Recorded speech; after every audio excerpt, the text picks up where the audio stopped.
Warning, the following episode of the XVE Podcast does contain spoilers for the Marvel Cinematic Universe and Game of Thrones. You guys have been warned, so if you haven't seen any of those and you really care, you might want to get out. Alright, now let's cut to that sick intro.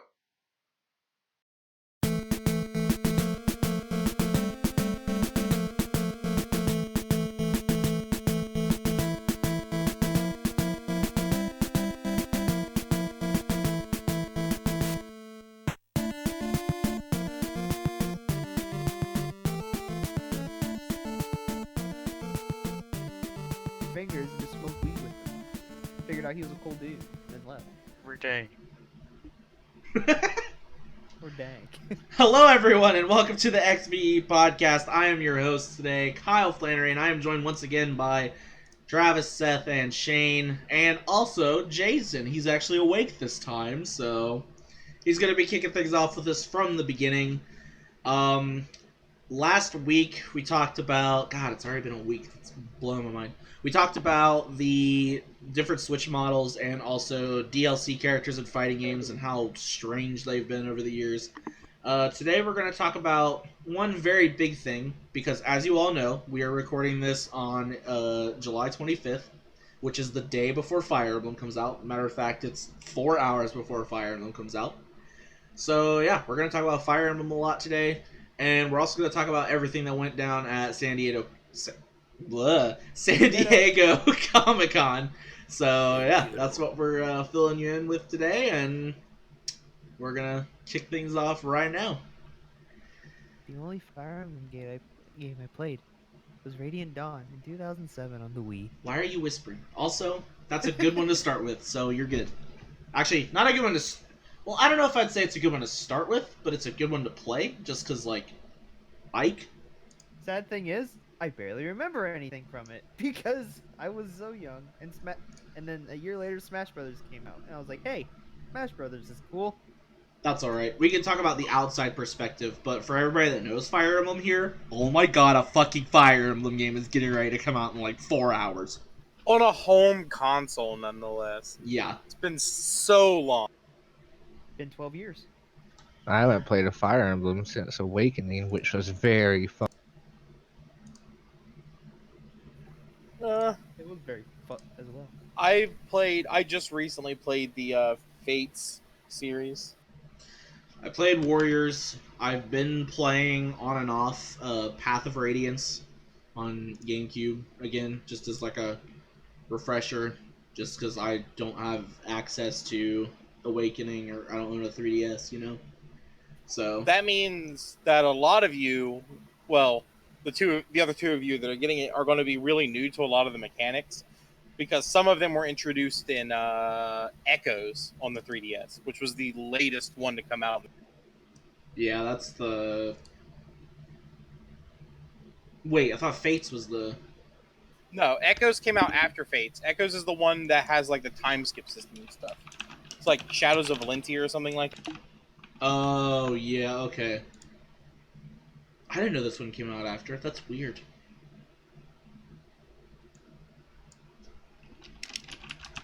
Yeah, it's only like 2 years old, I think. Oh, shit. Yeah, Fire Emblem Fates came out in 2015. Weird. Wait, how old is Awakening then? 2012? God, the 3DS has been around for, like, almost 10 years, I just realized. It is Trying worth to still saying. hang in there.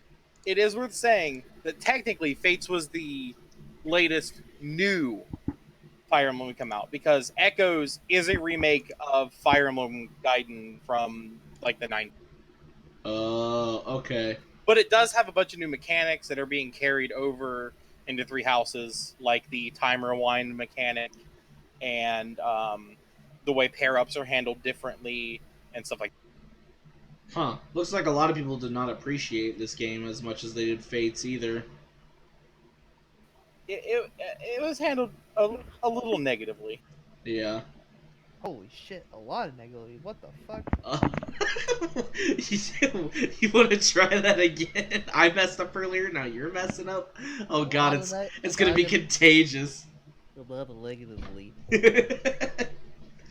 Okay, so with Fire Emblem being a very respected series, specifically in Japan, And Smash Brothers. and yeah, Smash Brothers has a lot of characters in it. Obviously, Sakurai likes to flex that Fire Emblem pride. But one thing that I will say about these games that has always stood the test of time is that the character development in them has been like fantastic. Every single one. Like, there's so much that they make you care about in a game that also has permadeath as a mechanic to these characters. So you like really think about everything that you do. And I think it's really interesting that instead of being like a normal RPG where it's there's character development and stuff in these RPGs, sure, like for example, Final Fantasy VII has some good character building as the game goes on, but you'll look at Fire Emblem and you'll see the character building and the way and the like stakes of it. Because in Final Fantasy VII, Phoenix Down, that's it. That's all there's to it. They're back. You continue on with the journey. The only characters that die happen outside of combat. So and with story, Aerith. So like it's stuff like that, but with Fire Emblem, Spoilers. anything can happen at any time. Oh, who the fuck cares about Final Fantasy VII, Shane? Jesus Christ. That game was so boring. It's just like, and then I love the permadeath system in Fire Emblem. It's like one of my favorite things. But I really am glad that they let people play the game from a different perspective now that you can turn that off. God. Permadeath hardest difficulty is not fun. I don't want my waifu to die. I'm not gonna lie. I played through Awakening on easy mode. I mean, I feel like I would. Like, the only Fire Emblem game I've played myself would be like a mobile one. I can't remember what it's called. Heroes. Heroes, yeah. And I didn't get too into it. I played for a little bit, killed some time, but I've played a lot of the Advanced Wars games back on the like Game Boy Advance stuff like that. Yeah. And recently, Wargroove, which everything's kind of the same combat mechanics, stuff like that. The main difference being, as I could tell from just what I've seen on Fire Emblem or heard from, like, those games are less in depth compared to Fire Emblem. You got your characters that actually like level up, they gain skills, they have classes, all that stuff. In those games, you just had certain units that did things, like you were saying with the permadeath as well. That game, there was like no ties. It's just you create your troops, you go out, you fight. If they die, it's nothing. Right. Which That's what makes permadeath so scary, is actually the experience system. Like, I've been using this one general the whole game, and then like 3 battles left to end the game, and he dies. And you have no one even close to the same level as the rest of your team, and you just have to go back and redo so much shit to get back to where you should be. Hey, if you like games like that, you should play Darkest Dungeon. that sounds like a player's fault though for not like expansively leveling each of their characters. Like It's also kind of the game's fault because it doesn't give you a good way to do that, which is something they've remedied in Three Houses, where you can pair up a unused unit and a used unit, and they both gain experience. bam, there you go. See, that's why this game's perfect. And not perfect. I'm getting ahead of myself here. We don't even know how it plays. What is this, Pokemon? Fucking so to Jason's point too, I love the way he described that. Like, there is a lot of like impact in the fact that your characters are so well developed in Fire Emblem, not just from the story perspective, but from like where you get to choose what they have themselves. That also adds a layer of like, I really care about this officer. I don't want them to die. Whereas in like Advanced Wars and stuff, like he was saying, there's not so much of a. You're just kind of like, oh damn it, and then you move on to like the next fight or retry. You know, there's not a whole lot of like, oh my god, if I lose this character, I'm going to fucking restart the entire game. It's like, this is just that troop died. That sucks, and then you continue on. I mean, Advanced Wars was made to be the North America friendly Fire Emblem because they didn't think Fire Emblem would ever sell it. Yeah, I actually actually seen earlier, saying a Twitter post from somebody asking why it was so popular in the West. Okay. They're surprised by it. Quick trivia remember who question it for was. you guys then. Do you know why Fire Emblem became so popular in the West? Do you know what promoted Fire Emblem to get a following in the West? I don't know, Smash. Burger King or something. I was gonna guess Smash. Also, I Yep. don't know. With Roy and Marth and Melee, they were like, people were like, what the fuck? Like, who are these characters? Like, Because Yeah, they I were had no idea who it technically was. the first two playable Fire Emblem characters in any video game were in Smash, not even in Fire Emblem because you play them here. Because there wasn't a Fire Emblem game out in the West. yep. And then they started releasing them out on Game Boy Advance. And then. But hey, we have Lucas in Smash, and we still have Mother 3, so. Shane, it hurts. Please don't. He's not a meta character, doesn't matter. He's Yikes. pretty good. He's got one of the strongest up smashes in the game. Takes a year to come out. Anyways, we're getting fucking Sidetracked. sidetracked here. Sidetracked. Also, Sidetracked. I know we got sidetracked. Sidebar. Travis, don't fucking call Final Fantasy VII boring. It is one of the worst Final Fantasy VII or Final Fantasy games in my opinion. Hey, I know we got sidetracked, but let's get sidetracked. but don't call it boring. Like, it's got one of the better stories. Jank ass. Especially compared to 8. Ugh. Also, other sidebar. Did you fucking say Burger King? Yeah. Yeah, dude, that'd be cool. Yeah, dude. Could you imagine walking into Burger King and like, seeing this- no, dude, you pull in the drive-through and you go, yeah, I'd like, and they just cut you off and you just hear, nah, he did the say that. Or you just hear Just, on the hello? on the helicopter, just Roy's our boy. I take your order. I won't lose. I won't lose. Can I have Burger Roy? Roy's our boy. Please pull ahead. Also- Roy.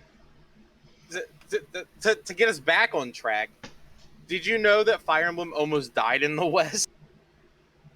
Not surprised, because even after... Awakening is what brought it back. They were close to not shipping any more over here because they weren't selling as well as they used to. Till Awakening came out. Did not know that. Awakening is really good. Some people Awakening- wasn't a fan of some of the lolly stuff going on in it, but other than that, it's Awakening had some very bland moments though, because where it did the main character is your created character, they didn't give Robin a real story. They were like, oh, you're supposed to imagine a story in your head, make it and that made the game feel like everything felt like a side mission for the entire story. Fates felt the same way, by the way. The exact same way. Corrin didn't feel like she had any impact on the story at all. She or he. Or he. Yeah, this is a... Dragon person. This is a gender equal game. Actually, canonically, Robin is a male and Corrin is a female. See, I like when games do that. I learned that from fucking Fire Emblem Warriors, by the way. Female corn's best corn. I like when games do that, because it's like, sure, you can do whatever you want, but there is a version that's the right one, you know? Like Yeah. Revan in Knights of the Old Republic, I know that's a completely different series, but it's supposed to be a man, but the Jedi Exile in Obsidian's Knights of the Old Republic 2 is supposed to be a female. So it's cool that games let you choose whichever you want, but there is a definitive answer as to like what's actually going on in the story. So with this game, the title of it is Fire Emblem Three Houses, and we know why. There's 3 houses of I was waiting for that. a school. So what I'm gonna ask here is, if you had to choose one house to actually be a part of, in that universe, which one would you choose? You can't switch. You're part of that one, and you're dedicated to their cause. What were they called The again? 3 houses are the Blue Lions, the Golden Deer, and the Black Eagles. Okay, let me give you a little explanation if you don't know. The Golden Deer are made up of an alliance of small kingdoms spread throughout one part of the continent that have banded together to be like a huge government. The Blue Lions, Kyle's probably Googling right now, but I think the Blue Lions are helmed by a noble, and I know for a fact the Black Eagles are like almost a monarchy sect of the country. Like, nobles have all the power there, and commoners mean nothing. Sounds like King's Landing. I don't actually know about. I don't know the Blue Lions exactly, but I think they fall somewhere like in the median of that, Also, like of those two extremes. I'm looking And for. then they have their own personalities too. I think. I think the Golden Deer don't prefer combat. The Blue Lions are kind of like chivalrous, stuff like that. And Oh, Edgelord is fucking crazy, murder hungry. I mean, have you seen all the characters in it? And they all have that kind of like that psychotic anime look to them. Well, a lot of them, not all.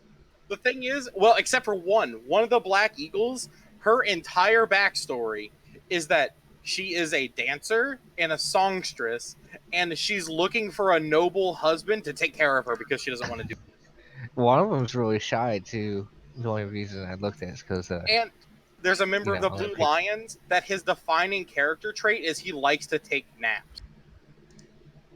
oh, I read that one. I know what you're talking about. Oh, Yeah, the dude! characters look pretty. I'm looking up the characters because I already read about the houses and what they all represent, but like I wasn't looking at the specific character stuff. The Blue Lions guy's Russian. It's meant to be. His name's like Dmitry Alexander Bladyed. Yeah, he likes to stab things with sticks. And each house has a preferred weapon too, I believe. Yes, and interestingly enough, I think Edelgard and Dimitri, which are axe and spear respectively, those are the first two axe and spear lords we've had in like over 10 years. Because normally lords have swords, like Crom and Roy and Ike and them. And Claude from the Golden Deer is the first lord to ever have a bow. That's why they picked their weapons like they did, to like give the other weapons, the underrepresented weapons, a lord. Because for the longest time, it's just been give them a big sword. Sometimes it catches on fire. Okay, so now that we know the background as well, thank you for that, by the way, Seth. Who? I'm obviously Blue Lions, like all the way. I at first wanted to do Golden Deer, but then after I read about them, I was like, yeah, Blue Lions is definitely the one that I want to stick with. What about you, Shane? Do you know who you're going with? Black Eagles, I'm assuming. Like you would have to ask. You know what?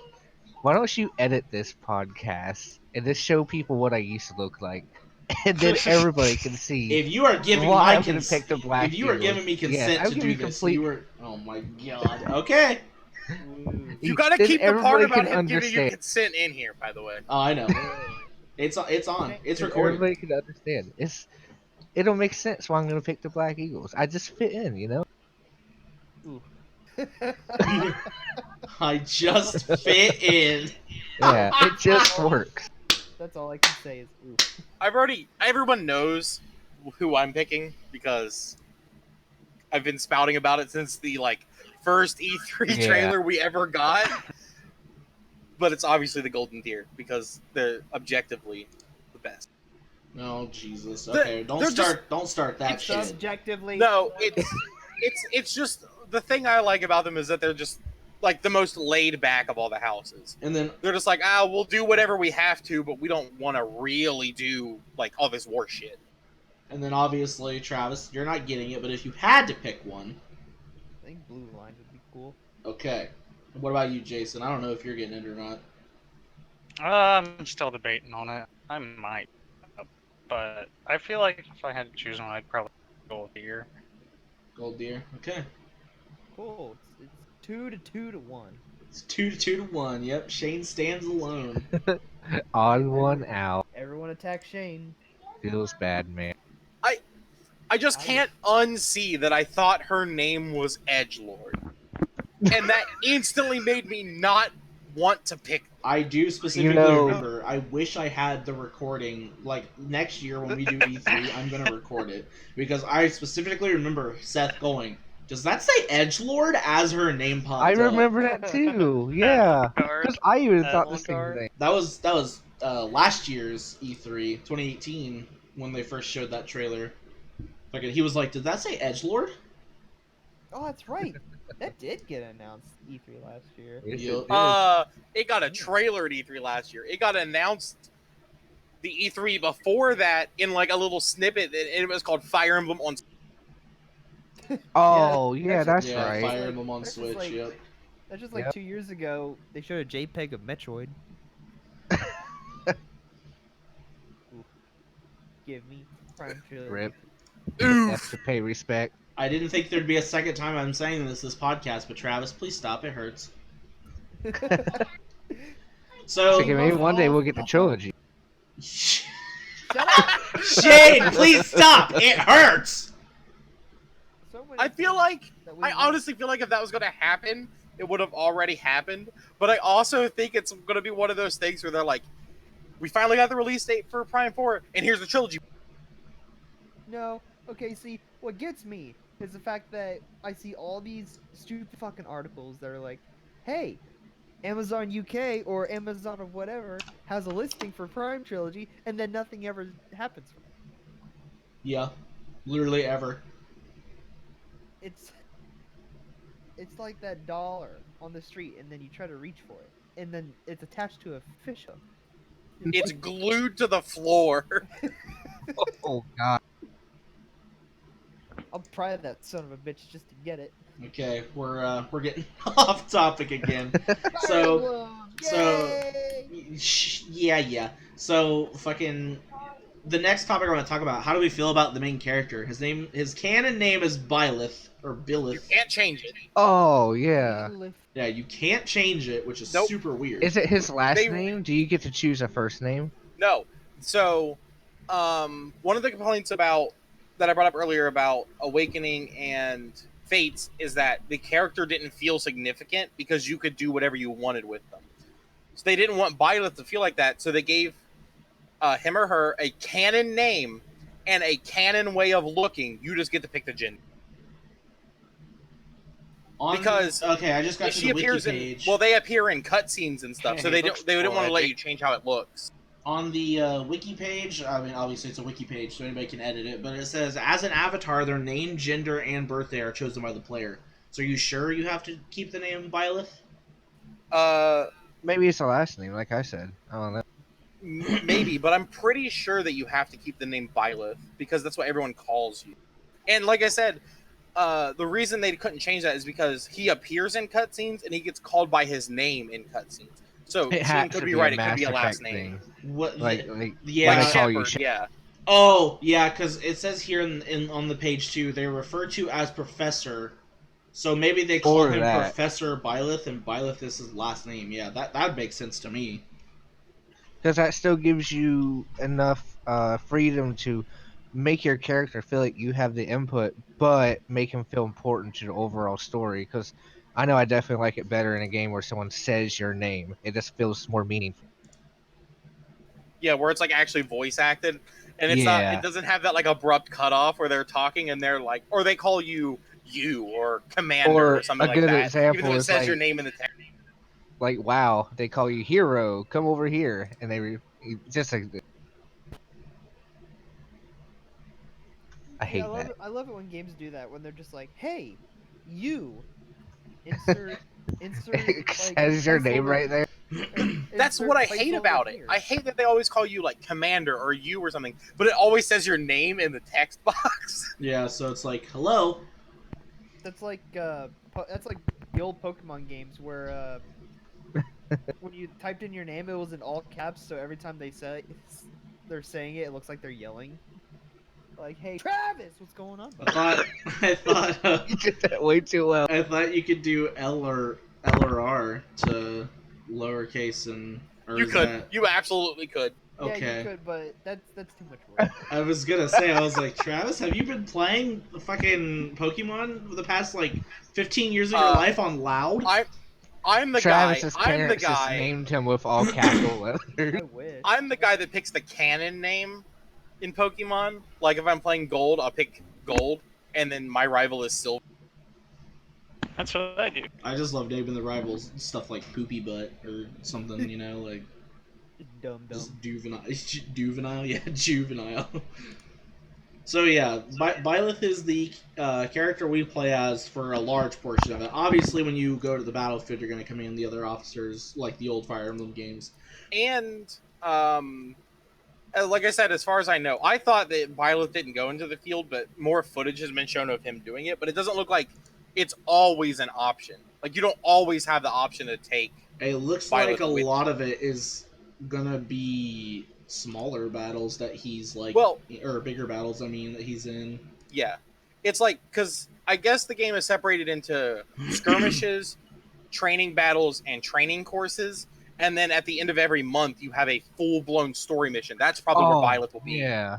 It wouldn't make sense for him to be in the training battles as much because he's the professor, not, Yeah. you know. He's not there to fight. He's there to teach. I'm just ready for those emotional attachments because this is the first Fire Emblem game we'll be able to walk around and like talk to your students and everything. But if they And do die, side quests that's for gonna them. be like emotionally devastating. More attachment. And they all have you remember in Mass Effect how if you got your rating high enough with someone, they would give you a special quest? Fire Emblem does. The Three Houses will be doing that, and they're called Paralog.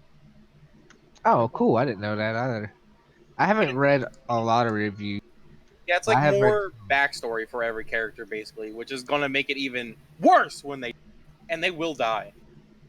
Byleth's sword is called the Sword of the Creator, and he has the mysterious crest of flames. And it could turn into a whip. Cool. That sounds so cool.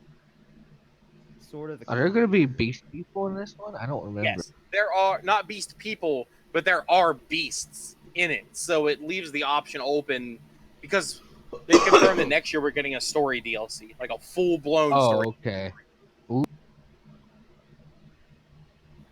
Oh yeah, that's another thing. How do you guys feel about the fact that they're adding monsters back into it, which hasn't been around since like forever? I feel. I'm Actually, don't excited, even but know. I'm also like wondering if there's gonna be some kind of lore implication. I know the universes are never directly connected, except for like when it's like Marth came to this timeline, or like with that shit they were connected. But like when it comes to just a pure like one-to-one connection between the worlds, there isn't one. So I'm wondering if they're gonna say that like it's just this world has the monsters and the other ones didn't, or if there's gonna be some kind of reason for it. I am on the board of the. Some people are thinking that this game is going to be connected to Awakening, because the Sword of the Creator looks strangely like Lucina and Crom's Faust, like with the crest above the hilt and stuff. Yeah, you know what it looks like to me? It looks like a mix between their sword and the Corrin sword, because it's got the ridges in it. Even Yeah, though that because was Corrin more has of a spiky sword. Yeah, his or hers was like a chainsaw type blade almost, but it also has that same like shape all the way up and around. So that's pretty interesting. I do like the design of that sword though; it looks pretty good. And it can turn into a whip. I don't know if I mentioned that. Yeah, you said that a couple of times. From all the footage I've seen, you never see it turn into a whip when Byleth is using it, but there's another character that uses it. He looks like an old guy, so it's probably one of those flashback cutscenes that we know about, that when he uses it, he can turn it into a whip. Huh. Cool. So it might be something you can Fist unlock. weapons. I want to try fist weapons. I'm excited for all the weapons, especially how they're going to work without a weapon Took out wheel anymore. ninja weapons, though, which kind of sucks, because ninja weapons they were exclusive to Fates as far as I know, and they had the debuff system, where different ones would debuff enemies in certain ways when you use it against them. Yeah, that was They got rid of probably those. a specialty. Was it like a specialty kind of class that came with the one guy's family, the samurai guy, Ryoma? Yeah, or it whatever was his name ninja. The class was ninja. Okay, yeah. He was so fun to play as in Fire Emblem Warriors. Ryoma was sick. Or I think that's yeah. his name. Ryoma, yeah. Ryomu, yeah. Big katana man that shoots lightning out of it all the time. Voiced by Gara, of course. Of course. Why not? So my next question is: we've talked about the protagonists, we've talked about the houses, we've talked about the mechanics a good bit in between. Concerns. If you've had no, I actually have this question is like, if you have one character for Fire Emblem you'd love to see just show up out of nowhere and be like either a cameo, a secret recruitable character, because I miss when they used to do that. And There's like recruitable characters in this. I know, but like I mean like a secret one that's like you jump through like a shit ton of hoops to get, and it's like a character from another game. Like, who would you want to be that? Oh, I got you. It'd be cool if Ike just showed up again. I feel like Ike is Roy. really It would be loved. Roy. I fight for my friends. Roy would be pretty sick. Honestly, Roy was the one I was thinking of too. If only because he hasn't shown up in any games in a very long time. But if we're being believable, it would probably be Marth. It'd probably Because Marth is one of the few characters that's been carried across almost every game in some sort of menu. yeah. See, I was gonna say maybe Lucina because she kind of took on that role with. Yeah, she was the Marth of Awakening because she called herself Marth until they figured out who she was. Yeah. Right. Yeah, I think it'd be neat if she came back too, because I like Lucina a lot as well. Even though I've never played that game, She was so much better than Chrom. Yeah, I think that's right, 100%. So yeah, I'd say Roy or Lucina for me. Travis wants Ike. What about you, Seth? You want Roy? Yeah, it's obviously Roy. I think we just haven't seen Roy in a long time, and I feel like he's like important enough that he needs to show up. I mean, he's got a Smash character. Why not, right? Yeah, for real. Also, we need Roy or Marth to show up, or both of them at the same time, and meet the protagonists so that Story 5 encounter can play. That's the most important part of it. If that Obviously. soundtrack plays. Gotta play it. If it doesn't, it's a travesty. Honestly, that'll knock a whole point off the review. Exactly. I guess I would want Lucina. I haven't played a lot of other Fire Emblems to really have favorites, you know? I mean, that's fair. She's, like I said, she's one, honestly, I think she's one of the most logical. Like, Roy's pretty out there. I think Ike's pretty out there. Especially because we know that Lucina can time travel because she's Chrom's kid. Yeah. Obviously means she comes in the future. And also, like I said, a lot of people think that this game was connected to Awakening just because certain characters and stuff just have really uncanny resemblances to a lot of Fire Emblem Awakening stuff. So if the crossover would kind of cement that idea, and I think they should run with that. And then, of course, there's the one character that I feel like could also be a guaranteed thing, but it'd be really weird in the way they explain it, and that would be Corrin. Just because Corrin is like one of the most recent. And also is like half dragon, you know. There's a big not aspect, but like, what's the word I'm looking for here? There's a big emphasis that they've shown in the trailers, at least, on that like dragon girl that's sleeping on the throne. And And dragon. Oh, yeah, it is. The dragon people seem to be the biggest mainstay across almost all Fire Emblem things. Yeah. Like they exist in almost every timeline and every alternate universe. And people like Corrin and them can even travel to different like pocket dimensions where only dragons live. Yeah, this is probably a poor comparison off the top of my head, but I think of like chocobos in Final Fantasy. You know, like they're a significant thing that like when you think Fire Emblem, oh yes, like the dragon. What is their official race called? I can't remember the name of it right now. Does it have a name? Remember. Draconids or something like that, right? Like That's what I was thinking. it's got to be something fantasy like that. I'm looking it up. Yeah, like you're saying how it's like chocobos in Final Fantasy VII. Also, cactars. Yeah, cactars. Is it? They show up. I don't know how to everywhere. pronounce it, but they're Manakee? called Manakee. Yeah, Manakee. That's it. I know it was something weird, but okay. I found it by just Googling. That's what I did. Oh, I just heard- I googled this Fire Emblem Dragon people. But Tiki is what popped up Oh, first. that's another cross character. That would make sense. Is Tiki from Awakening. Yeah, She was was in. she's the one with the thinking green She was hair, in right? 2 other Fire Emblem games before that all took place in different timelines. Because she was in Shadow Dragon and Mystery of the Emblem. Oh shit, That's she's in 3 and Shadow 11. Dragon. Okay, yeah, no, I remember her. She's the one with the green hair that turns into a dragon, right? Yes. Yep. Yeah. Yeah. That's so. What? I know you said concerns earlier. There's something's biting you on the butt, Seth. What is it? What are you most worried about with Fire Emblem Three Houses? Okay, so they got rid of the pair-up system, which previously made the games too easy, Yeah. and they replaced it with combat arts, which are like special things you can do that use your weapon's durability and they do extra damage and blah blah blah blah blah. But everything I've seen of them makes them look absolutely fucking busted. And the rewind system from Echoes, obviously that's a choice. You can not use it. Just never press the button. But it means that, like, if you're playing on the hardcore difficulty where where permadeath is turned on, a character could die and you'd be like, oh nope, can't have that happen. Just rewind like 3 turns and move them out of danger, or heal them up or something, because you know they're gonna die now. I just wonder how tedious it's going to be to repair weapons and all the other stuff. Has that always been part No, of? it's just like the other Fire Emblems. Just buy new ones. Yeah, I just don't know how all the systems work. I mean, I've heard Same nothing as in but- Awakening. In Awakening, if a weapon broke, it was replaced with their next weapon, and you could buy multiples of the same because they're all just named like Iron Sword. Oh, I Silver vaguely Sword. remember that. Okay, that's right.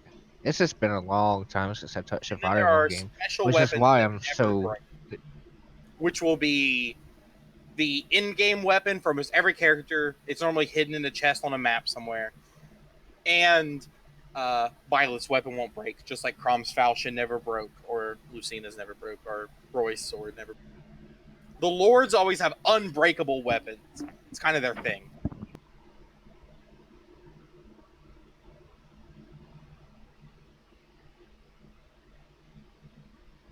I need to start playing more Fire Emblem games, but I just don't have time.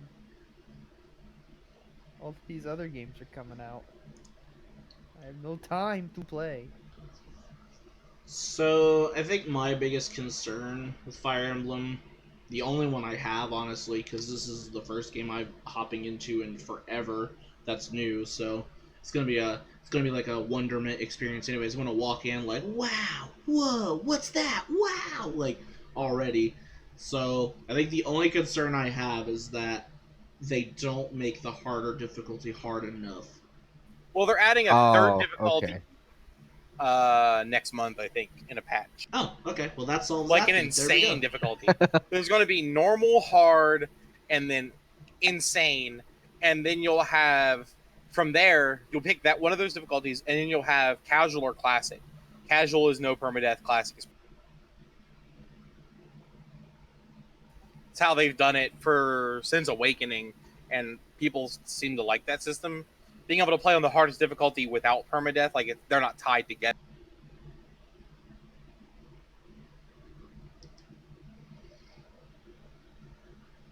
All right, well, that puts me at ease then, because like I love those games on higher difficulties, not so much for the challenge, but because I feel like it brings a bit of tactical realism to it. Like, you know, there's not going to be a point where you're going to walk up to an enemy, and do, you know, one of those charge moves that they show off in the trailer a lot, for example. You're not going to do that and just come out okay. Like, I'm hoping that there's like a feedback system to that. Like, Well, oh, you charged in, so It's so weird you use that example. Those charge attacks where you attack with your whole battalion are the only attacks in the game that can't be counterattacked. oh, well, shit, that's Because your character's not attacking, all those soldiers are. right. Anytime your character directly attacks with your attack option or your combat arts, the enemy basically gets a stat roll that they can counterattack in just one bang. Yeah, because like most of it's the officer on officer combat. I know about that. That's just been the Fire Emblem thing forever. But like, yeah, that was really the only thing I was worried about. I mean, if it's not in it, it's not in it. It's not a deal breaker or anything. But Well, as someone I played Awakening on Insane, wouldn't recommend it. I actually like if as long as they keep the hard the same as it's always been, it'll be hard enough. Because Insane was like too hard. Like unless you were strictly following the weapon triangle that doesn't exist in this one, you would get one shot by everything from the like lowliest of foot soldiers to the boss. It didn't matter. It was like too hard. It was like RNG almost. Yeah. Yeah, it's definitely one of those, like, I think about Disgaea and playing that on crazier difficulties and or like getting to the higher levels basically and just being like, oh, I died, reload, oh, I died, reload till you get it right. Like, because the grind of that game was insane. 999 was the max level. Yeah, or 9,999, one of those. 9,999, yeah. Those games are dumb. They're absurd. I love them. Alright, well, that's a lot of Fire Emblem talk. That comes out in literally an hour and 40 minutes, which is pretty cool. Yeah, so the next topic today is going to be San Diego Comic-Con, which, like, happened 2 weeks ago now, I think. It's Something like that, yeah. It's been over for a little bit, but there was a lot of big announcements for it. A lot of nerdy shit that we love that came out of it. And Monster. We should jump into the obvious forefront gaming one first. And that is someone on Twitter leaked gameplay of the Square Enix Avengers that is not supposed to be out because it was a behind closed doors. yeah. Yeah, which is pretty big. A lot of people are really concerned after seeing that too, as far as I could tell. They're like, this looks kind of sketch, so... Did you watch it? No, I didn't get to Like, have see you it. seen it? I just heard the, word of mouth. Inside Gaming's video actually is still up and still has the gameplay in it, so you can watch it there. But it looks like proof of concept footage. It doesn't look like game footage for a game that has a release date. Wonderful. So we're probably not even going to get it next year like they've been... Well, it got a release date there. Yeah. Isn't it September 2020 or something like that? I think so, yeah. I mean, that's a long way away. That's almost a whole year and 2 months or something like that, so... 3 months even. So, I mean, that gives you plenty of time to refine, but yeah, just from what I've heard, I'm going to try to find the footage later. It's not looking too great. I mean, there was already controversy with the character designs. I'm sure you guys saw that. A lot of people do not like the way the Avengers look. I actually don't mind them. I think too many people are comparing them to the movie The people. movies, yep, that's exactly what I Instead think of comparing too. them to the comics, which They don't mean, look like either, actually. They kind of have, like, their own look to them. Like they went Yeah, but, out like- and was like, Crystal Dynamics was like, here's what these Avengers here's what our Avengers look like. I mean, they're close to the original form, obviously, but, like, they're not, like... They're not like cut and So... well, the reason I bring up the comics is because a lot of those characters have changed looks over the years, so I think you should look at it that way. Every artist has their own interpretation of what Thor should look like. They just have to keep the bare minimum to make them recognizable. You know what I mean? Yeah, that's what I'm saying. Is like they need to just keep it. They need to stay to how their vision is, and I think that's the biggest problem with the MCU, is it's brought such a like this is what they look like, this is what it's gonna be, and it's not like that. Like I get excited when things diverge from that. Especially because some of the actors don't even look like their comic book representatives. Like that was a big change. Like with I can't remember, Scarlet Witch. Yes, Doesn't really look Wanda the same. does not look anywhere near like she's drawn. Quicksilver really didn't. Obviously, Iron Man's like Star-Lord's a the big one suit too. looks the Star-Lord doesn't look anything like his Peter Quill at all. Yeah, they've literally started. I mean, he's the sandy blonde hair guy without the mask, but his outfit for Guardians of the Galaxy was so drastically different from what it is in the movies that they've started using Also, the movie design in the comics. I think the biggest one is Loki. Yeah, Loki looks very different They too. changed Loki so much for the Thor movie. And people just accepted it, but now that they're changing them in a game, people are mad. I don't understand. It's a little I don't want to say hypocritical, but it's a little counterintuitive to care so much about the design of the characters when the important part's going to be if that gameplay syncs up well. Like, yeah, you want them to look nice, but You're like only I seeing said, them from the back. yeah, not only that, but like you're looking at them like they're supposed to be these celebrities. That's like if your 8-year-old got a Captain America costume and you were like, well, why the fuck aren't you buff like Chris Evans, you little shit? Don't even bother wearing the costume, you know? Like, well, one of the reasons, and this has been brought up a lot, I think that they didn't go with the actor route because that would have sold the game better, obviously. One, it's expensive. Square Enix can afford it, but it's still, if the game doesn't sell well, they lose a lot more money. well, they'll be able to afford it And- after Final Fantasy VII Remake. Right now, Yeah. I'm not too sure. And Yeah. it's an open world game where you can do whatever you want, which means if you're taking a real life person's likeness and doing stupid shit on the internet with it, those actors could get offended and could sue for like defamation. Is it worth all the trouble to have an actor in your video game? Yeah, Kojima. Anyways, He picked his friends. That's cheating. They don't Yeah. care. He said Keanu. I think he said Keanu Reeves could have been in Death Stranding at his panel at Comic-Con. He also said in an interview that he didn't get the hype behind Keanu Reeves, and I was like, "You just mad?" dude, bless that man. He is a treasure. My favorite thing he's done recently was that at his panel at Comic-Con, he was like, I don't want to just make another game where you drop on an island and shoot each other. That's if I wanted to make money, I'd make that, sure, but I'm trying to make something that matters. I'm just like, oh fuck, like He called out like 95% of the industry right now. Back to the Avengers thing, the gameplay, Kyle. The characters and their combos look awesome, and it changes perspective and gameplay based on what character you're playing. So, like, Thor and Cap are like brawlers, yeah. right? Iron Man, the gameplay clip they showed was like you behind him and you were flying, and it was like a third-person shooter, which makes sense for his character. And then when he landed, he had more fluid combos. And Hulk had a lot of traversal abilities. So a lot of people are thinking that you'll be able to switch on the fly. Like, you'll play as the Avengers and just be able to change which character fits the situation you're currently in. That'll be pretty cool. I like the idea of a free-flowing synergy between all of them. Like, with what I want it to be, it's going to be very hard for them to do this, and I won't be surprised if it doesn't feel exactly like this, but I want it to feel as good as the movement in Spider-Man PS4. I want the switching of characters in the middle of combat to feel as fluid as the movement of Spider-Man PS4. That's the big comparison point. That's the part where I'm worried. You have to compare this Avengers game to that because they are both Marvel IP video games with open world combat situations. Yeah. And a lot of movement. And Spider-Man PS4 was fucking awesome, so it's a tall task. It's a tall order. So next up on the Free lineup, advertisement. this is one that I don't know if anybody here is excited for this, and we haven't talked about it even outside of like recording at all. Star Trek Picard is a thing.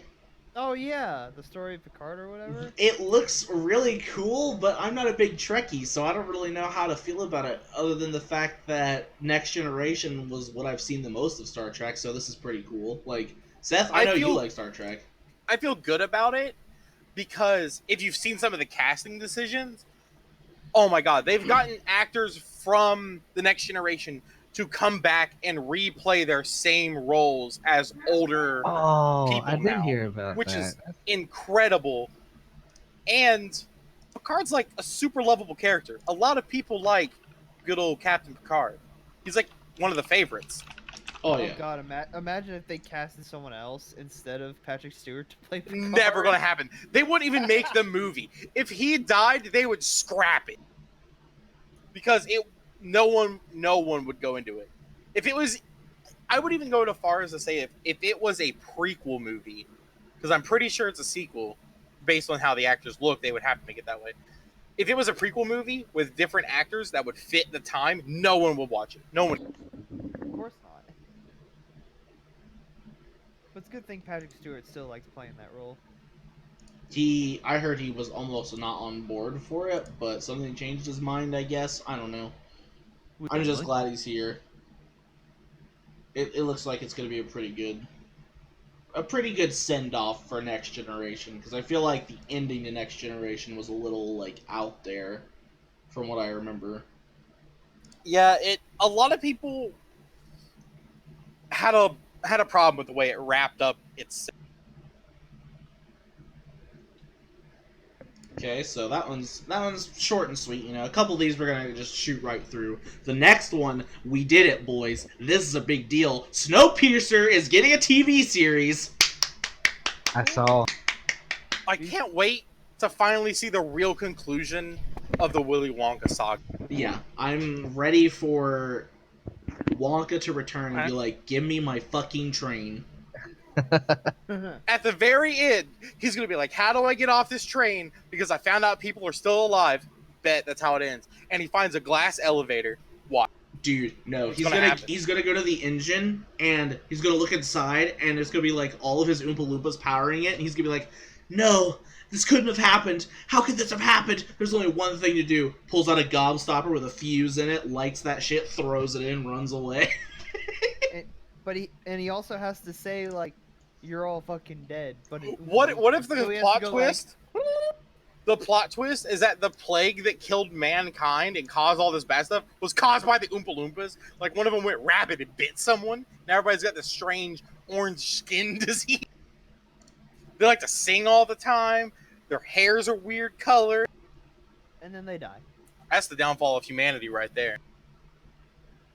When everybody has fake tans and weird hair. Yeah, sounds about right. It's coming up. Snowpiercer soon. Dude, I'm excited. Okay, so You know what I'm excited for? If What's you don't that? mind me saying, I Go don't for know if you paid attention or no.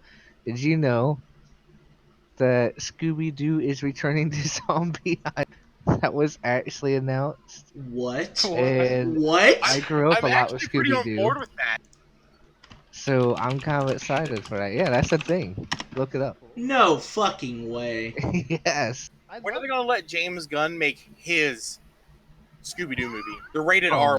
my- Oh god, that'd be cool. Oh my god! You didn't know it, did you? Yeah, I forgot to tell you guys about that. I didn't know. Yeah, it's real. What the fuck? Yes, it's real. Comes out. Dude. It's already out. What? No, it What? comes out in September.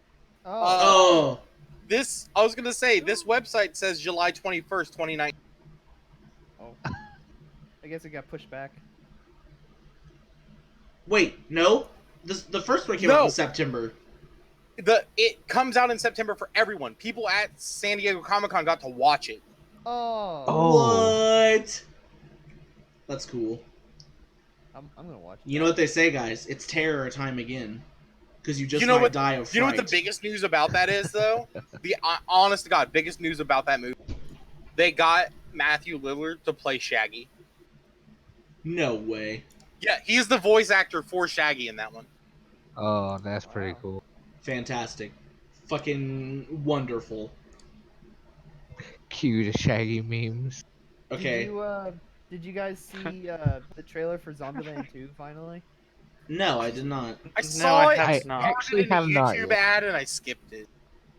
About how much I care. It looks okay. I don't have any more opinions on it. Like, hey, it looks okay. Everyone's all grown up. Emma Stone still looks hot. Yep. I'll see it when it comes out on DVD. Blu-ray. Blu-ray. Blu-ray. So the next announcement from Comic-Con I wanted to talk about is this show called The Boys. Have you guys seen the trailer for that? Yes. Is it The about? I haven't. It looks really good. So basically, It does. a quick premises of it: superheroes are assholes, and there's a guy who forms a team to like take them down, but they don't have superpowers. But so they're like trying to go against an unstoppable enemy, basically. Oh, I can watch it tomorrow Yep, it comes out tomorrow. on Amazon Prime Video. I Yep. think I'll dip into that too. You know gonna be what? fun. I'm off tomorrow. I'll fucking watch the episode and then we'll just talk about it or something. I guess. I mean, if we're all not enveloped by fire. oh yeah. Oh, Simon Pegg's in it? Woo! Good old Simon Pegg. And it was... one of the creators is Seth Rogen. And once Eric, Yeah, it's gonna be. I think it's gonna be a good show. I think so too. and Evan Goldberg, it's a powerhouse. Yeah, Elizabeth Shue's in it, dude. Fucking. Did you guys see? They announced a Watchmen TV series. Yes, I I'm did see excited that for that. too. I actually want Yeah. that to be good. Did you watch the trailer? Yeah. They said it wasn't. I'm gonna on the be a- fence. They said it wasn't going to be a direct adaptation. Yeah, that's what has me worried. It says it's going to be like what happened with some characters that didn't wasn't like in the spotlight in the comic. So I don't know who that could be, but I know Dr. Manhattan's in it. Is Ozymandias in it? Yeah, Dude. Silk Spectre and Silk Fucking- Spectre too. Hallelujah. So next, Although to kind of jump there's back one thing into... that restored faith in the Watchmen. By the way, we're on that. Alan Moore said he hated it, which means it's probably Oh yeah, that's right. That's because true. he hates good things, It's so weird because true. he's the one that wrote it. and he hates it. He hated the movie. Why do we think he's gonna like the TV show? I Probably want hates the comic book at this point. to throw out a hot take right now. That movie is actually good, and everybody hated it for no reason. Yeah, I agree.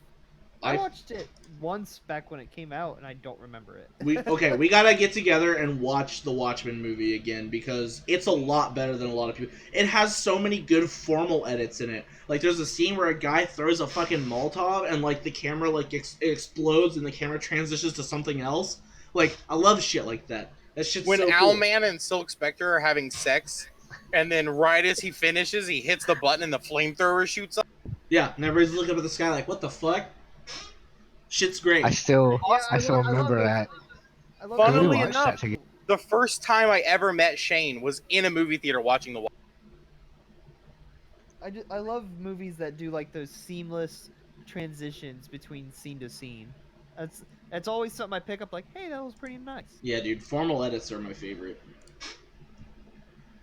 So, to kind of jump back to video games, this is what I'm excited to talk about just because I'm currently playing this game right now. Not like right this very moment, but like on the side of everything else that's been piling up this year. Marvel Ultimate Alliance 3 got its first expansion set of characters announced, and it is the Marvel Knights. So, for those that don't know, Marvel Knights is a like paranormal almost group of superheroes, and the 4 characters that they have coming to that is gonna be Moon Knight, Blade, Morbius, and well, can't remember the last one, so give me a second to pull it up really quick here. Oh god. I can just start naming off the knights, and you can just tell me if. Yeah, it'll hit me as soon as go for it. Cloak and Dagger. Nope. Either one of those. Luke Cage. Nope. No. He's already in the game. Punisher. Yeah, that was it. Oh yeah, that. Yep. Yep, it was Punisher. The only other ones were Black Widow and Shang-Chi, and I knew that Black Widow's already in the game, and Shang-Chi probably won't make. That's the other really cool thing about it. They are like crossing over with shit that's happening in the MCU, like unintentionally. Like, oh, we're dropping the Marvel Knights DLC first, and I know it's probably promotion, but like, you don't want to look at it that way, or at least I'm not looking at it that way because like the characters don't look like the MCU characters, and the story isn't like like Marvel Ultimate Alliance 3 isn't just fucking the Avengers movies happening again, but with more characters in it. It's its own thing. Yeah, they didn't even use like any of the traditional MCU character designs. So. Yeah, they're using a lot of the comic book ones, so it organically in a sense is its own thing, but they are like kind of cross promoting because they're dropping Blade, which, you know, something we'll talk about later. That was at Comic-Con, which is fucking awesome, by the way. I absolutely love that. I have a really funny thing when we get to that. Okay. I'll look forward to it. So then they're cross promoting obviously a little bit, but then a couple of the characters that they added there are like, it's questionable why they would bring them in now, and it gives me hope that they're gonna do something. It's with Moon him. Knight. Just say it's Moon Knight. One of them is Moon Knight. The other one's actually Punisher because they canceled his show and that like made me sad. But They canceled like all those Netflix. All of them. Because- Every single Yeah. one of them. Jessica Jones is the only one that got a real ending, and that's because the season was already shot. yep, yeah, Iron Fist just had a really bad life in terms of cinema, Marvel stuff. So I just hope that they kind of either bring him in a later movie or like just leave him alone. Because Moon Knight, though, Moon Knight caught me off guard because there has not been a single Moon Knight comic since 2015. I know, I thought he was dead. I thought they just gave up on him. which makes me excited because maybe that means he'll come back either in comic book form or in a movie. I don't fucking care at this point. I just want more Moon Knight shit because he is my second favorite superhero, right next to Nova, and I know Nova's coming to the MCU. Obviously, he has to. The Nova Corps already exists. They were in the Guardians of the Galaxy. Yep. I want them to add sorry, I want them to add Cloak and Dagger just because I think they're super interesting characters that the MCU needs. How their powers don't really work unless they're with each other. Yeah. Yeah. And they were made by kids abusing heroin, so They'd be a pretty cool dynamic for that too, because the team system in Ultimate Alliance 3. Which, by the way, this podcast is never gonna be nowhere near and never has been sponsored by Nintendo. But play Ultimate Alliance 3 if you fucking love beat 'em ups. That game is so good. Holy shit, I love it. Also, Cyclops and Colossus and Loki are all coming as playable characters too, but they were announced as a separate update from that character expansion pass. They're just going to come out next month on the 30th. So Even there's if you gonna don't be, have the expansion Yeah, pass? they're a free three update. expansion passes. That's really Was nice. it 3? There's Four. 4. It's Marvel Knights. Wow. I bought this fucking thing and I don't even know what I'm getting. Is one of them space related, like overarching universe related? Because that means Adam Warlock. And that's all I care about. I'm whipping it out. Okay, so yeah, Loki, Colossus, and Cyclops were all announced as free characters that are just going to be part of it. But then Blade, Moon Knight, Punisher, and Morbius are going to be part of the Marvel Knights, which is the first DLC set. And then after that, there is a Fantastic Four and an That'll be the Fantastic Four. and a X-Men pack. That's cool. That's where they would add characters, probably like, because I'm assuming, I don't know the character list, but I'm assuming Wolverine, Cyclops, and Storm at least made it in. Right? Dark Phoenix maybe. as well. Actually, the only playable X-Men in this game, which this is going to be really weird, by the way, like, the only ones that are playable right now, because Cyclops and Colossus have to be added later, so don't count those. They're in the game, and you can see them, but they're not playable. So the only playable X-Men right now are Wolverine, Deadpool, because of X-Force, Psylocke, and Nightcrawler. That's it. Okay, so one of those in the X-Men pack is going to be Storm. Yeah. Probably Rogue and Gambit, because they're fan favorites. Yeah, Gambit has to happen. If Gambit doesn't happen, I'm going to throw my Switch out a window. And then if we Yeah, assume you have to pay for the way they're doing it with like the Marvel Knights one is like 3 characters and a villain, the villain being Punisher, because that's what the Marvel Knights were supposed to stop, then I have to assume Dark Phoenix would be the 4th X-Men character. Yes. Which means that in the Fantastic Four motherfucking pack, we're gonna get probably Dr. the Doom. Thing, Reed Richards, and either Invisible Woman or Johnny Storm. I don't It'll care be which one. Johnny Storm. I don't care which one. Then replace the Thing with Invisible Woman because she's cool. She like obviously her power by name sounds lame, but she does some pretty sick shit. The Thing is just Hulk 2 Electric Boogaloo. Yeah. So give me Doctor Doom. You already Rock. said it. That's all I want. Just give me fucking Victor. That's all I need. Look, at least the Hulk can turn back to normal. That Thing is always the Thing. It's okay, he marries a blind woman. And then Yeah. he shows her what a rock slide is. Oh. I don't want to know what that means. Actually, in canon, the thing doesn't have a penis, I'm pretty sure. Oh my god, we're Oh, not going boy. to get into this. We're not going to get into rock golem anatomy. He's just a stony pin doll down there. He's a stony boy. What I was referencing was when. But have you seen the size of those fingers? Okay. What I was referencing was in one of the Fantastic Four movies, the Human Torch. I forget what his name is. He's like, oh, I can't wait to tell the police that someone was killed in a rock slide, and then he just runs away.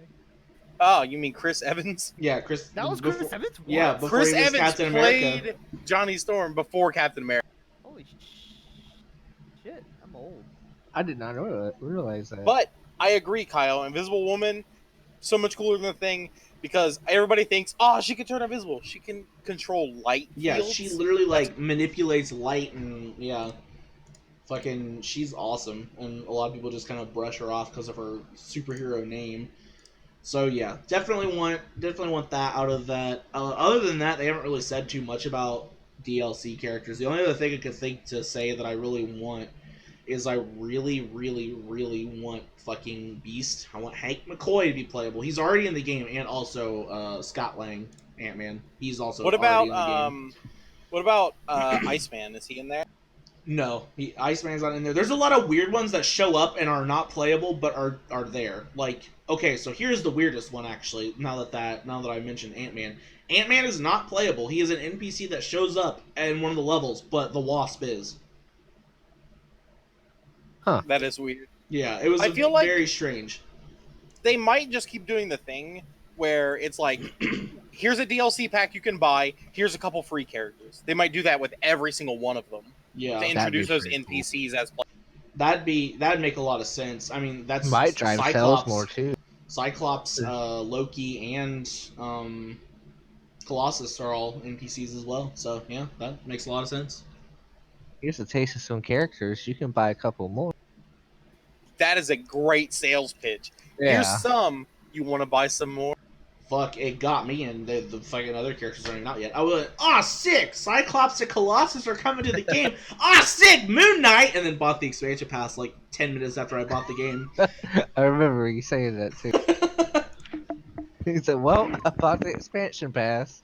Okay, we should talk about the worst or the big bad that happened at Comic. Was it Cats? Right? It was Cats. The Game of Thrones writers didn't show up for their own panel. Oh, and when the guy who played Jaime Lannister, he's like, I like how Jaime Lannister ended, and everyone fucking was like, boo. I feel like he was paid to say that because Oh, he was. I actually watched a interview with him and he said he didn't like it. Yeah, and in the panel with all those people there, he's like, yeah, it was pretty cool that Jaime like died in the hands of Cersei. And then The writer, it's like they were so scared of the backlash from how badly this season was received that they just didn't even show up. They just didn't come. Yeah. They were that scared.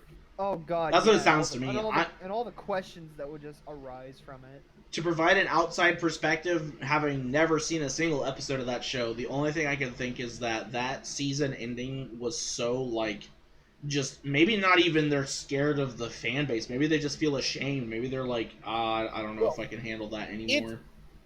We knew about the prequel series or the other series coming around the middle of season 7 is when they started to talk about it maybe being a thing.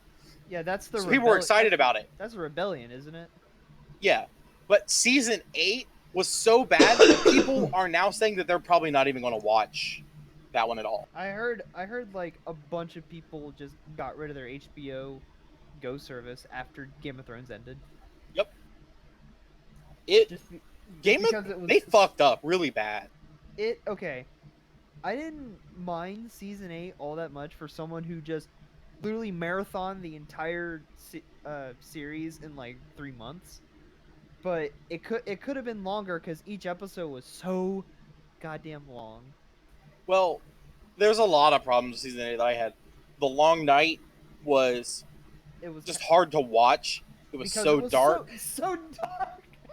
And if you were streaming it, Okay, did you stream it? You streamed it all. You didn't buy the Blu-rays. There's no way. Yeah, my girlfriend and I, we watched it in a living room at night, and we still couldn't see it. Yeah, and did you notice how there was that weird like grainy background whenever it got really dark, where the streaming service couldn't handle all that just pitch black?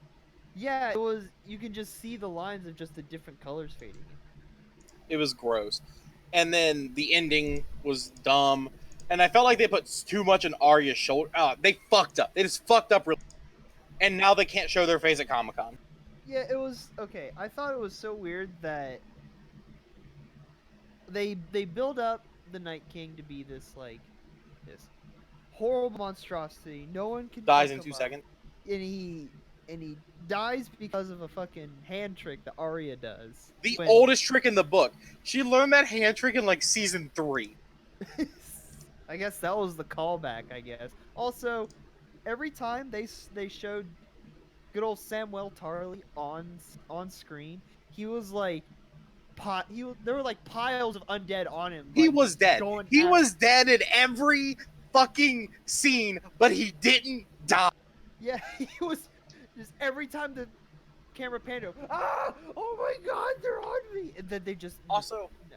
they set it up as this big hour-and-a-half long battle scene, and everybody was worried that all their favorite characters were going to die. And then, like, one dude who was important to the story died. Yeah, and that was a good old Theon Greyjoy. Two dudes.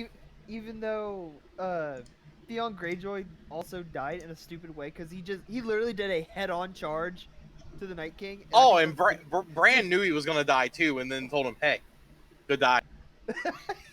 He just charged in. I looked at the screen. It's like that's not the smartest thing to do. And then Night King just went whoop.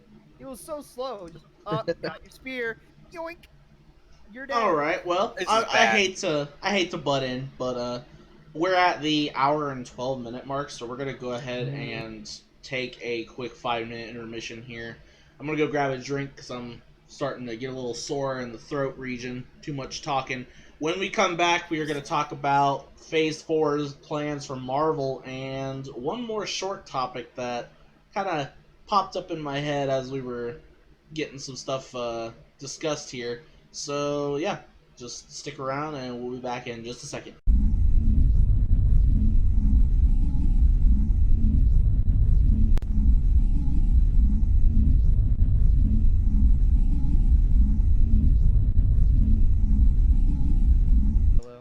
Why don't we just get a big-ass cooling pillow and put it on the earth?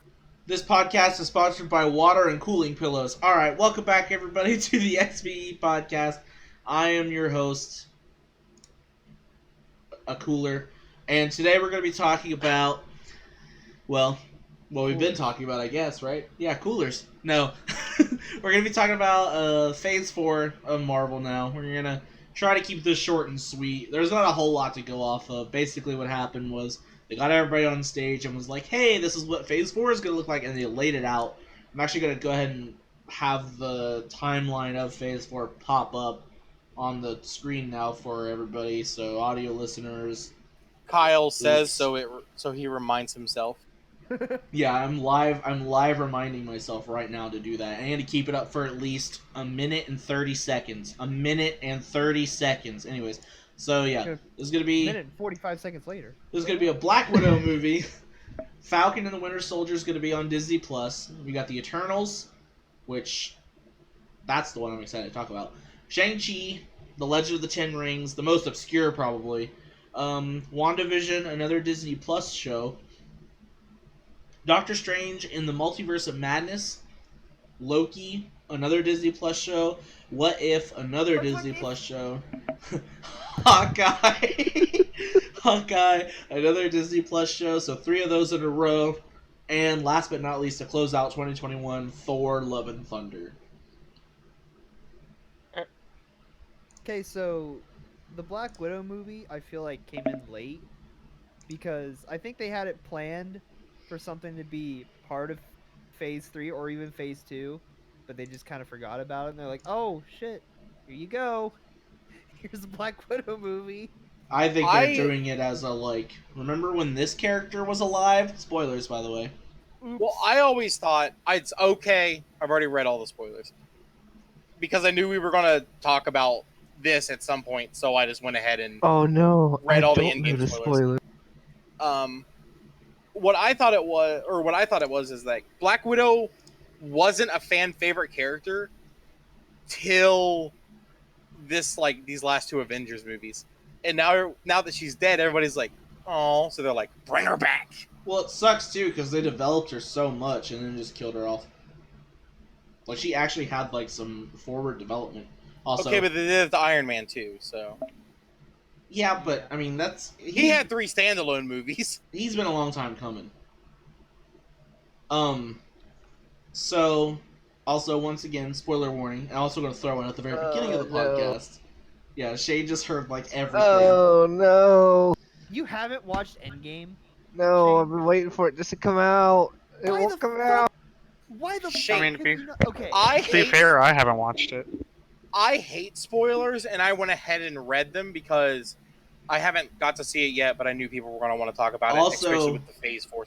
The worst thing in the world could have happened. The company that made the fucking movie came out and was like, you guys are going to spoil it now. It's been a while. So, what did everybody do? They went and spoiled it. Yeah. Also, it's getting DLC soon. Yeah. It's getting deals. What I think it is, if you haven't watched the movie yet, this big, giant, like, behemoth of a film that everyone and their fucking mother's gonna talk about, and if you don't watch it in a month later, it's your fault that you get spoiled. That's just it. Right. It'd be Avatar. To Yeah, be fair, congratulations.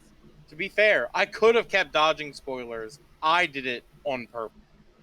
That's what I did for Infinity War because I thought I wasn't gonna watch it, and then I don't know what Marvel movie I watched that just made me like, oh hey, I'll watch all of these. I think it was I think it was Civil War. I was like, hey, I should go watch all of these. Also, moving on to the next one, I know the exact premise of Falcon and the Winter Soldier. They're going to figure out which one becomes the new Captain America. Yeah, that's literally what it's going to be. Like, even though... It better be Bucky. Even though they kind of sort of handed it off to Falcon, or Steve did at the end of the movie, Steve Rogers, like, I still feel like there's going to be this, like, paradigm shift kind of thing going on where it's like, hey, I want to do it. No, I want to do it. And they both, like, flex real hard on each other. And then at the very end of the movie, Falcon will be like, you know what? It's a show. I don't want. Oh, well, at the end of the show, he'll be like, you know what? I don't want it. Here you go, Bucky. Bucky is the canon next Captain America. Yeah, it's supposed to be Bucky then Falcon, actually. Is there, out of all the stuff on that list, what are you guys looking forward to the most, honestly? The Eternals and Doctor Strange. Yeah, Eternals Okay, and mine Doctor is Strange. and definitely the Multiverse Doctor of Madness. Strange, Yeah. because I really enjoy him. I think I feel like the villain of Doctor Strange is gonna be that guy who just kind of goes rogue at the very end and steals that guy's like chakra or chi back or whatever. Oh the fuck. yeah, the guy that was at the end of, or in the after credits scene of the first Doctor Strange. Yeah, like there are too many sorcerers, and then it just cuts. Well, I don't know if you guys have heard this, but Doctor Strange and the Multiverse of Madness is supposed to be structured like a horror movie. Yeah, Yes, I'm excited for that. yeah, it's supposed to be scary. Wait, what? Yep. Yeah. Yeah, because he Ooh. goes into the multiverse, which brings up the Eternals. It's such a big step forward for Marvel to be going towards the bigger universe and multiverse of the whole thing. Yeah, especially with the Eternals. The Eternals is fucking huge. That's gonna be a weird ass movie too, because like Yeah, it's gonna be pretty too. you know they're not gonna follow it by the comic books, which because they haven't been with the MCU at all. So they're gonna do some shit to it that's gonna be like, huh? Like you're gonna see some things that just are not gonna be. Well, we already know, they already named what the Eternals are going to be, the ones we're going to be following, and they are from across almost every generation of the Eternals comic book. So they're definitely doing something wild. Do you Yeah. think Ego is gonna be like mentioned at all? Like, hey, remember him? Yeah, he's dead now. I think the Eternals is going to be just what I think it is, and it's going to be the next step. The huge step that I don't will actually tie in with the Avengers that much because they function way outside the Avengers' scope of what is possible. Or what if the end credit scene to Eternals, we get a shot of Galactus? That would be pretty Press awesome. X to doubt. but what if? Which leads me to my next question. Are you guys gonna watch What If? Yeah. That's gonna No, be it sick. requires Disney Plus. I'll get my girlfriend to get it. But it also requires people that hate Disney ripping it off of Disney Plus and uploading it to the internet Heck in a yeah. slightly illegal fashion. Hey, we're on a podcast here. Cut that out. This This- podcast does not the- condone the This podcast of is sponsored by piracy. piracy. Anyways, It's not sponsored by piracy. I think a lot of this being Disney Plus shows, though, in all seriousness, is a huge disappointment. Like, I wanted to watch the development of Falcon and the Winter Soldier, and now I'm just probably not going to get to see it at all, unless I cave, which, I mean, It's a good thing I likely. don't care about WandaVision or Hawkeye, though. Yeah, I don't care Or about Loki. WandaVision, Hawkeye, or Loki. The Loki kills me because that show is literally based on, like, a version of Loki that, like, fucking, you know... Teleported out using the Tesseract. I didn't he? wish they would have done something with it in the actual movie instead of just being like, it's a TV show. Because that shit had me like, oh shit, like But- when it happened.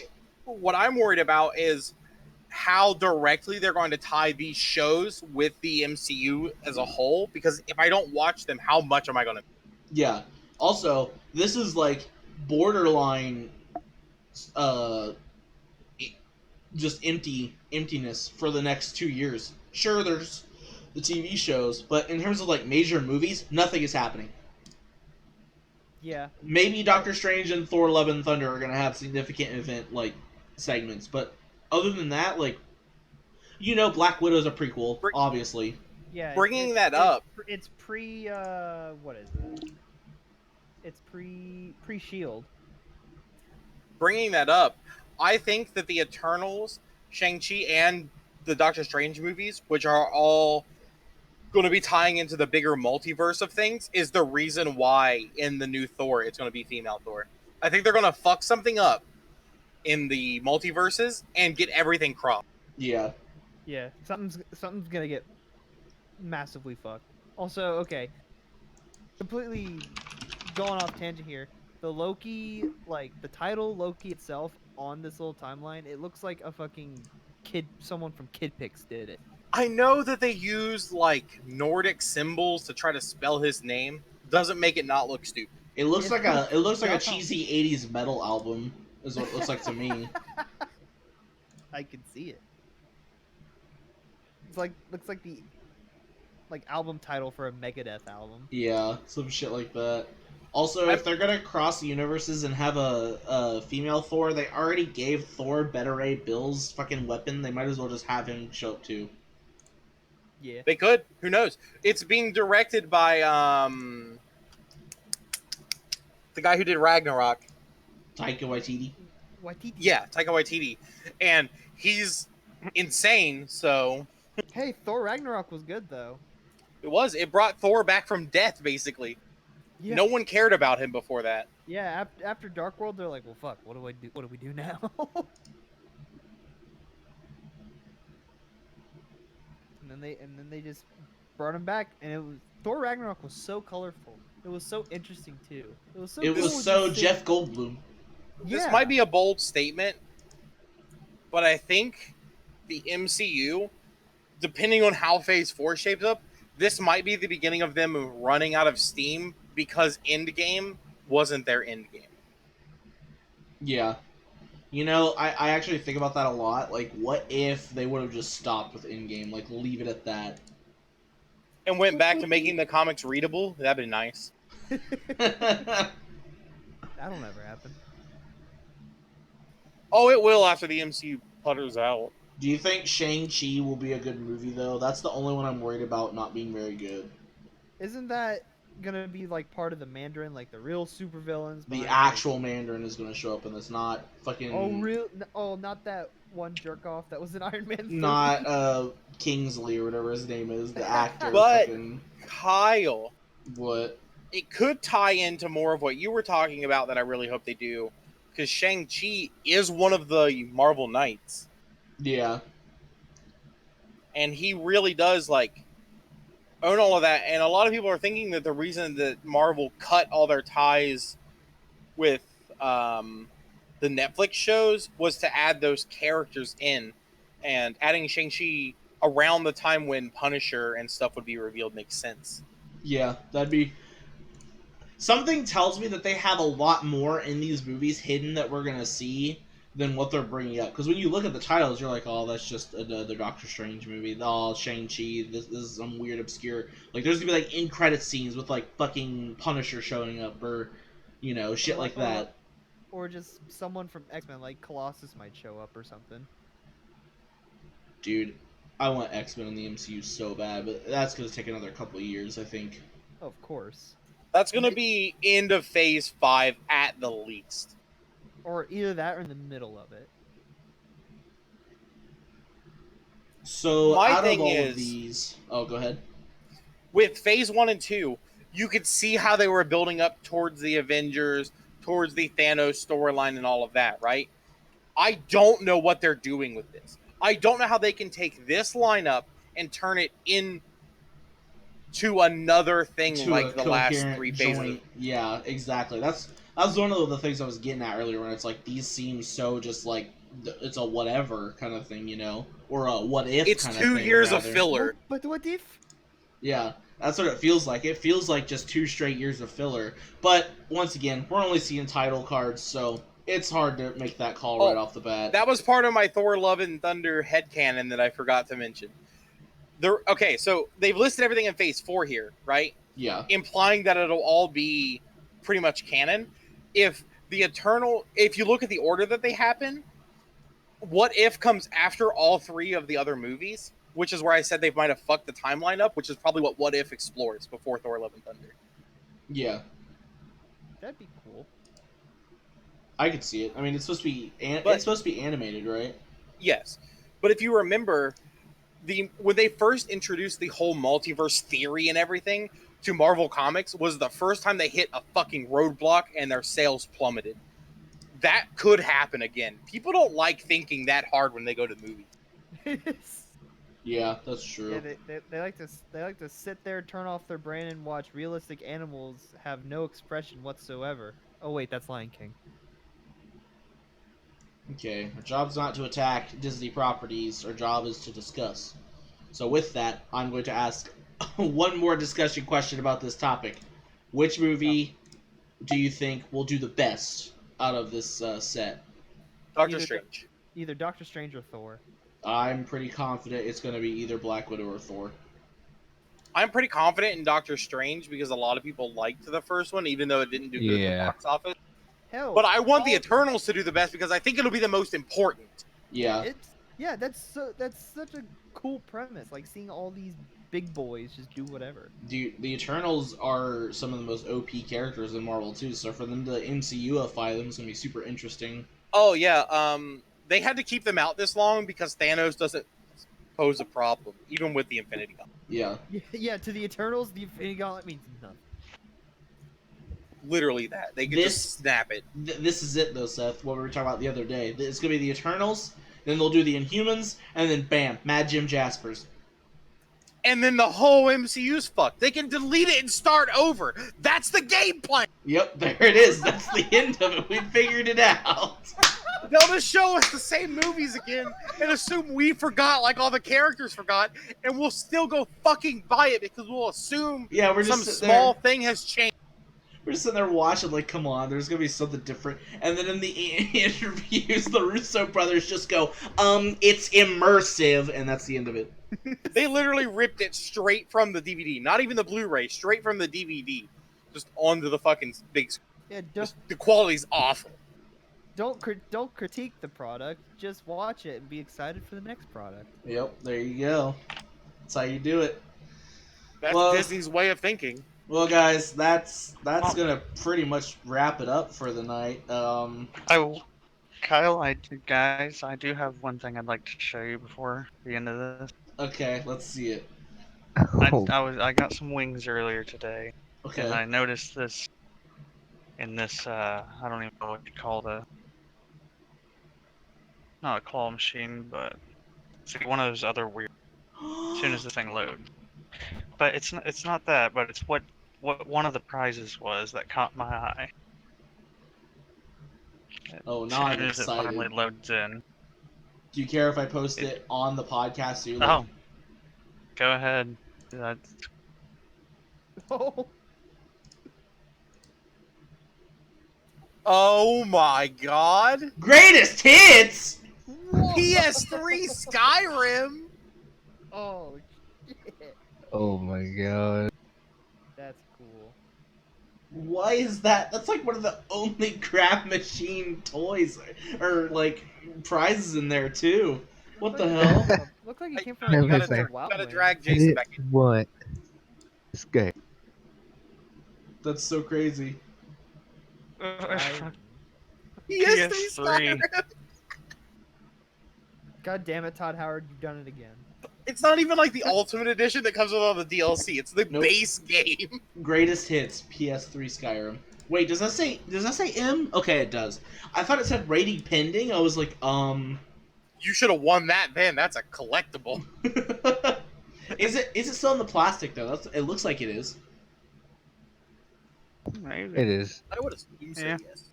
That's But crazy. yeah, Winner of that's more like- than 200 Game of the Year award. for PS3 though. Yeah, keep that shit sealed. That's what it says. It might be worth something. That's 50 years down the hilarious. line. Yeah, it's fucking worth a handshake from Todd Howard. That's about it. Yeah, everybody already owns it. They're not going to pay extra for a special one. Yeah, but No one cares. see, the thing is, Skyrim's dead. the thing End is, of podcast. Jason didn't directly buy it. He didn't say like, "Oh, I want this. I want." I don't think he bought it at all. I don't think he tried. Those things are almost No. impossible to win. this." Yeah. He's I've like, seen "Eh, it. I'll I was do like, it." what? They are like 99.9% impossible. All It's right. dumb. Well, after that Podcast fantastic reveal, we're gonna go ahead and wrap this up. Yeah, podcast over. Thanks so much for watching once again. Wait, Um, I have one thing to say. But Well, what do you? Everybody gets one final thing to say. Yeah. So, Okay. fucking, what is your final anything? You can drop a hot take. Just whatever you want to say. What is it, Travis? Rest in peace, Rutger Howard. Oh, yes. Thank you. Yes, for those who don't know, a legend passed away just yesterday. Rutger Like, Howard, right. who played as the main bad guy in Blade Runner, Roy Batty. You will forever be missed. You were one of my favorite actors. I know you were many people's favorite actors. And we will always appreciate the work that you did. And yeah, that's it for that. So, anybody else got any? And Last to lighten the thing- mood a little bit, when everyone plays Fire Emblem, enjoy it. Have fun. Make it Game of the Year. There's nothing wrong with it if we don't say there's no. If we don't say there's anything wrong. If everybody just keeps their fucking mouth shut, it's perfect. There we gonna go. there's gonna be something wrong with it. I'm pretty sure. It'll be At frame this rate point- issues because it's on the Switch. Yeah, I'm pretty sure there's gonna be games that are gonna be cemented in some people's Game of the Year list, like Doom, Death Stranding, Resident Evil Remake, all those.